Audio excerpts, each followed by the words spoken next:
சென்னை தியாகராய நகர் துரைசாமி சுரங்கப்பாதை சாலையில் உள்ள தனியார் பல்பொருள் அங்காடியில் தீ விபத்து ஏற்பட்டுள்ளது.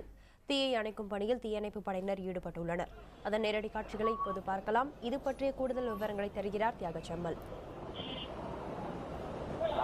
இங்கே தியாகராய நகர், அதாவது தியாகராய நகரில் இருக்கக்கூடிய மெயின் ஏரியாவான அந்த பனகை பார்க்கு அருகிலும் துரைசாமி சப்ளை, இந்த இரண்டு இடங்களை இணைக்கக்கூடிய பகுதியில் ஒரு தனியார் பல்பொருள் அங்காடி இயங்கி வருது. இந்த பல்பொருள் அங்காடியுடைய இரண்டு தளங்களை கொண்டிருக்கக்கூடிய இந்த பல்பொருள் அங்காடியினுடைய முதல் தளத்தில் பழைய பொருட்கள் தேக்கி வைக்கப்பட்டிருக்கின்றன. பெருமளவு வணிகம் நடைபெறாத ஒரு கடையாக இந்த கடை இருந்து வந்துள்ளது. இதில் இன்று காலை சுமார் 8 மணி அளவில் தீ விபத்து ஏற்பட்டிருக்கிறது. பழைய பொருட்களுக்குள் வைக்கப்பட்டது இந்த இடத்தில் தீ விபத்து ஏற்பட்டதற்கான காரணம் என்ன என்பது இதுவரை தெரியவில்லை. மின்கசிவு காரணமாக இருக்கலாம்.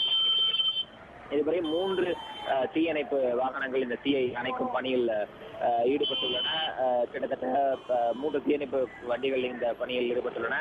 தியாகராய முக்கியமான போக்குவரத்து சாலையில் அமைந்துள்ள இந்த கடையில் ஏற்பட்ட தீ விபத்து காரணமாக சிறிது போக்குவரத்து பாதிப்பு இந்த பகுதியில் ஏற்பட்டது. ஆனால் உடனடியாக போக்குவரத்து காவல்துறை இந்த பகுதிக்கு வந்து இந்த போக்குவரத்தை இங்கு சரி செய்துள்ளனர். தற்போது இந்த போக்குவரத்து சுகமாக சென்று கொண்டிருக்கிறது. தீயும் முழுவதுமாக அணைக்கப்பட்டிருக்கிறது. ஆனால் பல பழைய பொருட்கள் இருக்கக்கூடிய பகுதி என்பதால் அதிலிருந்து வரக்கூடிய புகை சற்று அதிகமாகவே இருக்கிறது.